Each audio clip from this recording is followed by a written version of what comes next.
I will start with a review, a global review, an outlook of the investment space. And I would like to say that the global investment environment is gradually regaining its momentum after the interruption by COVID-19, amidst expected changes in strategy by multinational enterprises, with the continued disruption by technology and the adaptation of government through policies. We realize that new opportunities are emerging. In 2020, foreign direct investment shrunk by as much as 30%. Some level of recovery was expected in 2021. The prospect for far-reaching significant recovery was, however, moderated by the discovery of new variants of the COVID virus and apathy against vaccination globally.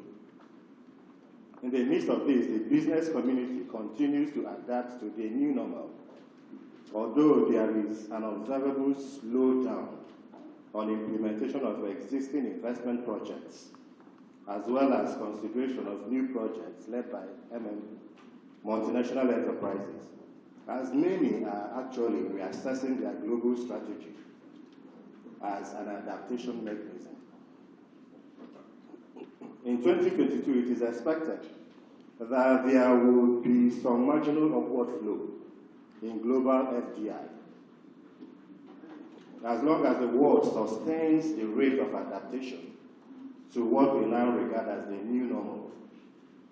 Governments further relax the restrictions and allow for a freer cross-border movement while enforcing social distancing and intensifying campaigns for vaccination coverage, as well as improving therapies to bring global transmission of COVID to tolerable levels across the world.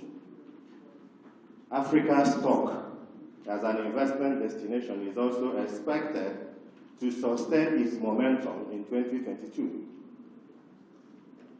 The improving valuation of the continent, its urbanization drift, demographic structure, and the expected growth in intra-trade activities facilitated by the African Continental Free Trade Agreement are strong parameters that will continue to attract investors across the world as African countries begin to trade among themselves. Consequently, there will be growing competition for capital as each country continues to build on its competitiveness to attract and retain investments. We'll now look at the perception of Nigeria's investment environment. In recent months, several publications have been released that assess the readiness of countries on the continent to attract and retain investment. A few of these publications have been somehow uncomplimentary towards Nigeria, despite the giant strides that have been made at addressing many of the challenges associated with doing business in Nigeria. It must be noted that over the last 6 years, the government has been implementing reforms on the bureaucratic processes and procedures that border on doing business in Nigeria. These reforms are being sustained in a dynamic environment. Between 2017 and 2019, the assessment of the country by the World Bank Doing Business report indicated that there had been significant improvements across the 10 indicators, which moved the country closer to the frontier countries. Ladies and gentlemen, as earlier stated, the competition for capital has become more intense amidst a drop in global volumes. The work for NIPC in the next 5 years has been appropriately defined by the National Development Plan 2021 to 2025. The plan has projected a capital requirement of 348.7 trillion, with 86% of that figure, that is 298.3 trillion, expected to be provided by the private sector. Mobilization of this capital has become the focus of the Commission. We intend to mobilize capital from the private sector, from across the globe, from within and outside the country. It is in this respect that the Commission has begun the process of validating the records of investment announcements. You will recall that NIPC has been publishing a report of investment announcements since 2017. We will now begin to validate those reports or announcements in order to actualize the investment aspirations mentioned in those announcements. We see them as low-hanging fruits, and we will mobilize all of government to ensure that those investment announcements become reality. We expect the report from this exercise to give us a further understanding of investors' readiness to invest in Nigeria. I will now use this opportunity to mention NIPC's strategic plan for 2022 to 2026. The 2021 investment announcement indicated that 23.3 billion was tracked during the year, representing about 39% more than the value tracked in 2020. In 2020, we tracked 16.74 billion. The increase in value is indicative of the growing adaptation of the global new normal after the economic disruption, occasioned by the restrictions imposed to check the spread of COVID-19 pandemic.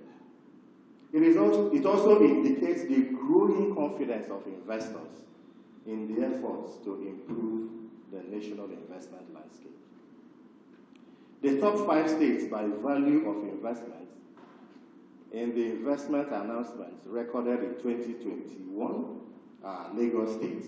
Lagos State attracted 8.7 billion in terms of investment announcements, the led the pack for 2021. Bayelsa State came second with $3.6 billion. The Delta State was third with $2.9 billion. Akwa Ibom State, $2 billion. And Adamawa State, $1 billion.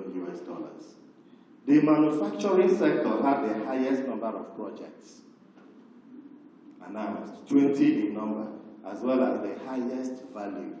So not only did the manufacturing attract the highest number of projects, they also attracted the highest number of highest value in the amount of $10.5 billion, which represented 45% of the investment announcement.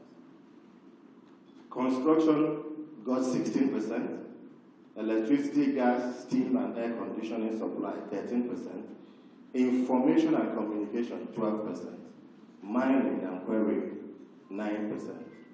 These made up the top 5 sectors for the year. You can get more information about this on the NIPC website.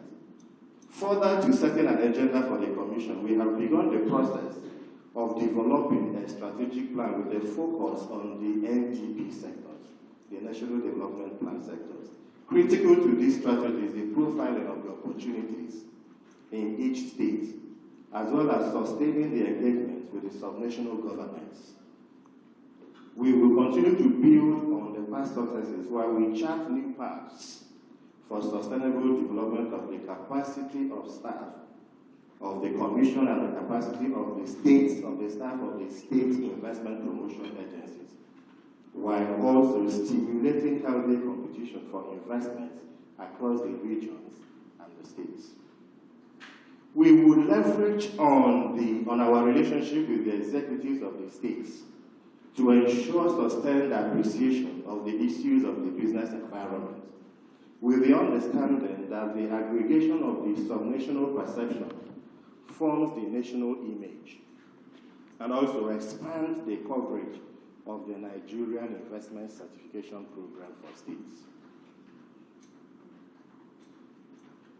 During the period, we will aim at completing the reform processes we initiated on the process and administration framework of the Pioneer Status Incentives under the Industrial Development Income Tax Relief Act.